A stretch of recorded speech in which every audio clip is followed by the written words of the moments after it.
As the world sat huddled around their televisions in early December, watching that TV like they were about to announce the second coming of Christ, the news they actually wanted to hear was the announcement for the 2018 college football playoffs. At first seed was an undefeated Alabama team, and rightfully so. The second team was the only team in the past couple of years to really rival them in a Trevor Lawrence-led Clemson Tiger team, also coming in undefeated. And they would be taking on the third seed and equally undefeated Notre Dame Fighting Irish. But at the fourth seed, as we all held our breath, they announced Oklahoma, a one-loss team. The world erupted in anger. The Saudi president threatened to stop sending oil to America. Russians banned vodka sodas from being sold on college campuses, and Mr. Rogers gave his TV a stern, yet still somewhat understanding headshake and a scowl. But why? Why was the world turned upside down on its head over this fourth place seeding? Why was this the closest moment we've been to World War III? Well, to truly understand that, you're going to need to take a seat so I can talk to you about the University of Central Florida. What? Yeah, the Knights. But this story doesn't actually begin in 2018.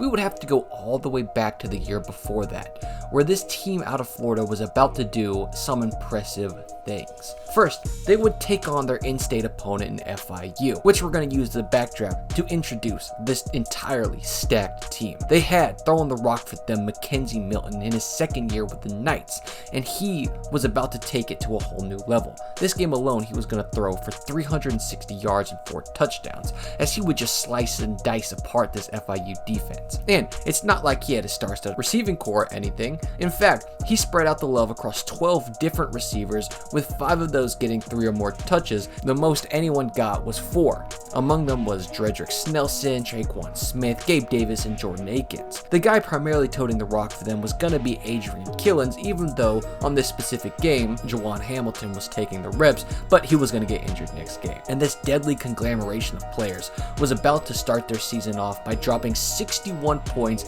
and 581 yards in the Panthers' heads. On the defensive side of the ball, you had some studs like Shaquem Griffin, Mike Hughes, and Tristan Hill holding things down in the secondary with a solid defensive line to complement them. This would turn games like this one, where FIU was held to just 17 points across 56 offensive plays, which spanned 15 drives, since UCF was just scoring so fast offensively. And you know what this channel is for, so it doesn't stop at offense and defense, because they also had a spectacular cast of specialists. One of my favorite punters when I was in college, in Matt Loudermilk, who wasn't just a good punter, but a great guy, team captain as well, and the talented leg of Matthew Wright, who's played for a variety of teams from the Steelers, Jags, Chiefs, and Panthers, making this team just incredibly well-rounded. And this wasn't just well-rounded for Group of 5 standards. This was well beyond that. But it doesn't mean that there wasn't adversity, and it didn't always come in the way of strong opponents. But this year, a force of nature, as Hurricane Maria ripped through the school,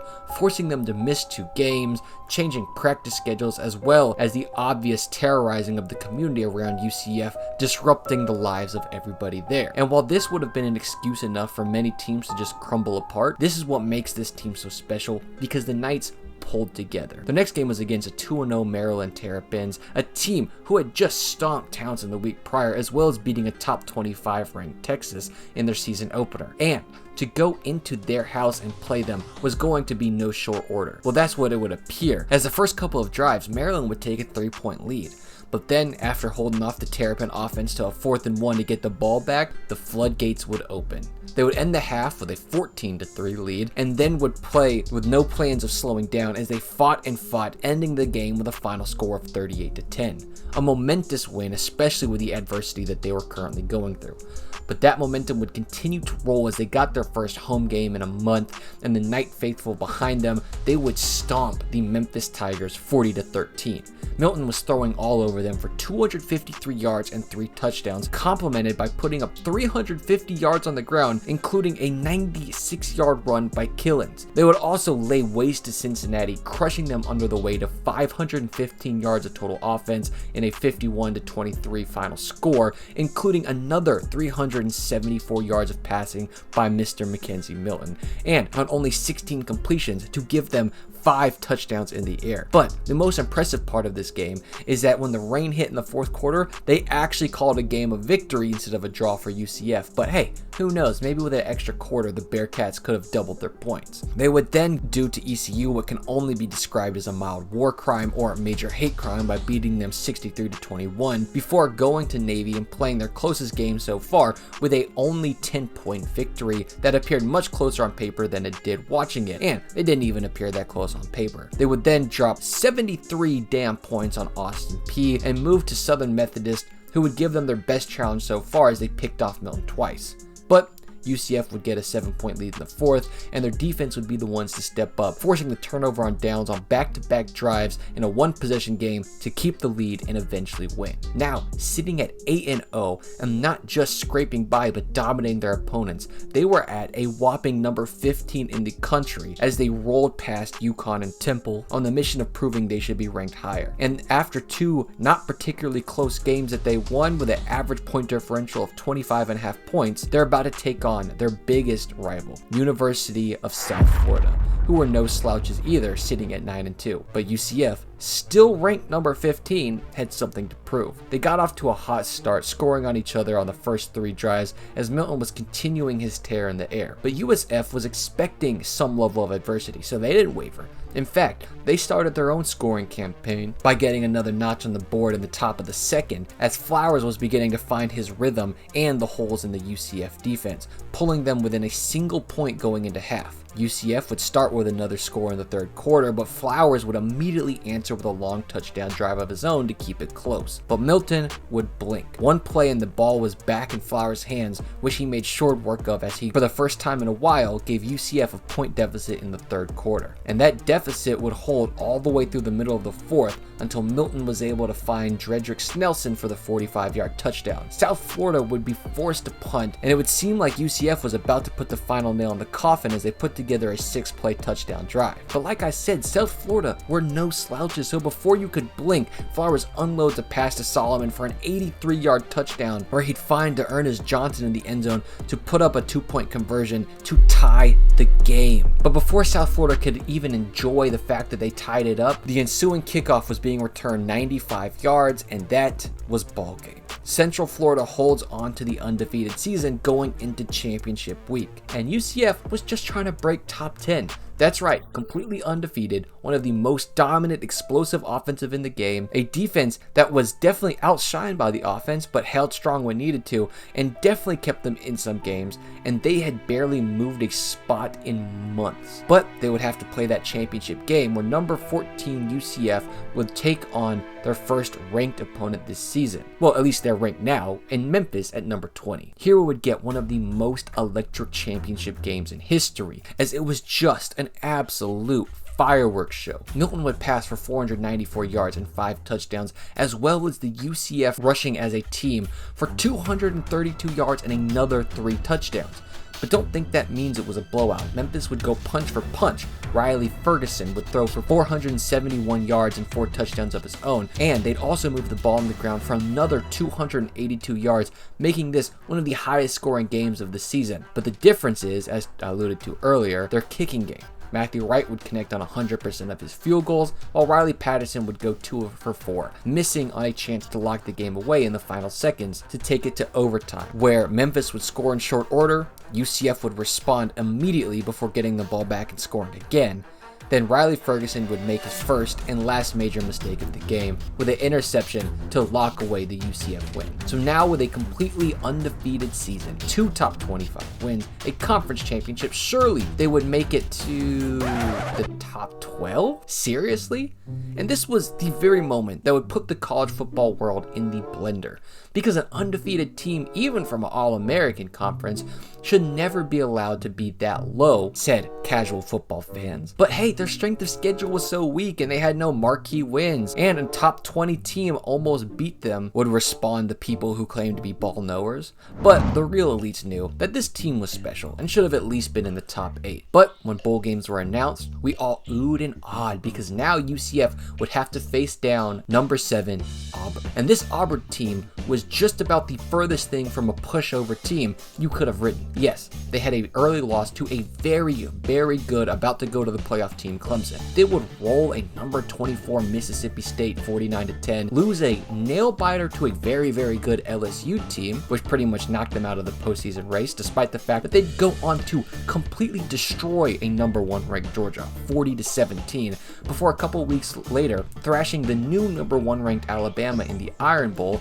to knock them out of the SEC championship race, 26-14. But they dropped their final game to Georgia in the SEC championship, 28-7, but their resume still showed enough for everybody to be tuned into this game, as it would be the true litmus test for if UCF was good or not. So 2 drives in, and Auburn was held to just a field goal before Central Florida answered with one of their own. Then the Knights would force a fumble where they turned that into a touchdown and would be off to the races in everyone's dismay, going blow for blow with a powerful top 3 SEC team. Auburn would kick a field goal, UCF would match it. Auburn goes on to score a touchdown, UCF would find a way to score 2, and it was neck and neck until Auburn blocked a UCF field goal, but would immediately throw a pick 6 to give Central Florida a 14-point lead that Auburn would never be able to overcome, as UCF would go on to ice the game with a brutal interception. And now we were all on high alert. We all thought that this UCF season would likely end here at this game. No way this little rink-a-dink group of 5 school was going to knock off such a strong SEC team like Auburn this year. But surely you, the audience member, is sitting like, well, Isaac, this is a good and well story, but you started this video talking about the 2018 playoffs. This was about 2017, and yes, my astute friend. But this is all relevant, so now let's get into that 2018 year, coming off this incredible undefeated season. Central Florida had a chip on their shoulder, and I'm not talking about no Doritos. They would start the return to glory just as brutally as last year, thrashing UConn, stomping South Carolina State before kicking the piss out of FAU, Pitt, and SMU without a single game being within 20 points. Their offense was just as brutal as last year. Their defense just as unwavering. Well, almost, because the next week taking on Memphis, they would find themselves going into the second half down 17-30, and things looked bleak, but then that defense would kick back in, holding Memphis to 0 second half points, while Milton and crew would methodically pick apart Memphis to score the 14 points they needed to get a 1-point lead at the start of the fourth before exchanging punts until the game ended. With that close game out of the way, they would continue their tirade, stomping ECU,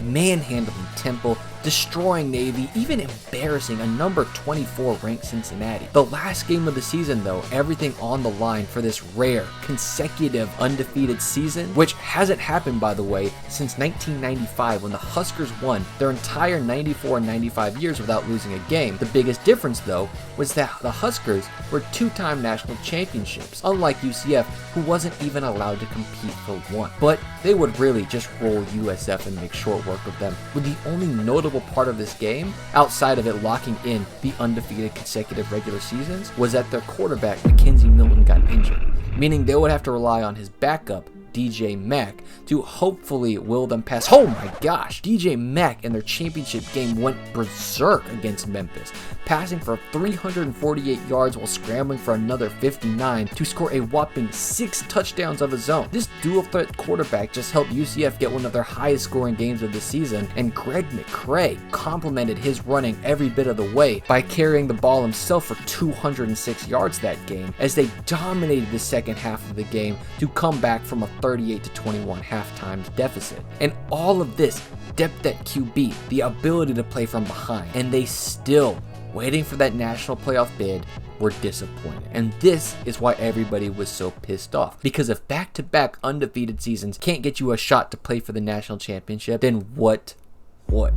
These seasons would open up the conversation like never before when it comes to legitimizing group of 5 teams, and is part of the reason that teams like Cincinnati got into the playoffs in 2021, as well as a much weaker TCU snuck their way in thanks to undefeated regular season teams being held in higher regard, much of because of the big huff and puff thrown about this UCF team, even though that largely backfired for the committee. But if you're wondering how this season ended for UCF, it ended just as iconically. a passing of the torch, if you will, as they were playing an LSU team like never before. They got out to a quick 14-3 lead where, in a pick six on some little-known quarterback named Joe Burrow, they would blow him up in what they thought was a feat of strength. Unfortunately for them, they secretly woke up the greatest college quarterback of all time, who was about to start a football tirade that would win a national championship, Heisman, and have him be a first-round draft pick with them. And even this, one of the greatest college football teams of all time, containing Joe Burrow, Jamar Chase, Justin Jefferson, and Clyde Edwards-Helaire, would just barely sneak out a win against this UCF team. And I think at the time, many people used this game to try to delegitimize them, but as we look back, we see that they are playing against the beginning of one of the greatest single teams college football has ever seen, just making this UCF team that much more impressive. But you're still sitting here like, Isaac, this is truly heartbreaking and a harrowing story, but how did this change college football forever? Well, you see, it was after these couple of seasons that the stakes really started to rise around conferences in general. I mean, if you could win your conference and not get a chance to play for the national championship, what was the point of that conference? Those conversations started to grow and grow, and the Power 5 started to shift into talking about the Power 4. And if we look at history, an undefeated team just won their conference championship and didn't get a chance to compete, which will potentially push this further to talk about the Power 3 or worse, the Power 2. And while this is a much more complicated issue with TV deals, those who can sit back and reflect can't help but feel like that these back-to-back seasons were the catalyst for change in the college football landscape, which is why even though the SEC was the first to blink by bringing in Texas and Oklahoma once again to boost the strength of the SEC, I think the pressure UCF put on college football is what eventually caused the whole thing to collapse. But let me know what you think in the comments, and if you enjoyed this little history lesson and reminiscence, consider subscribing, and peace.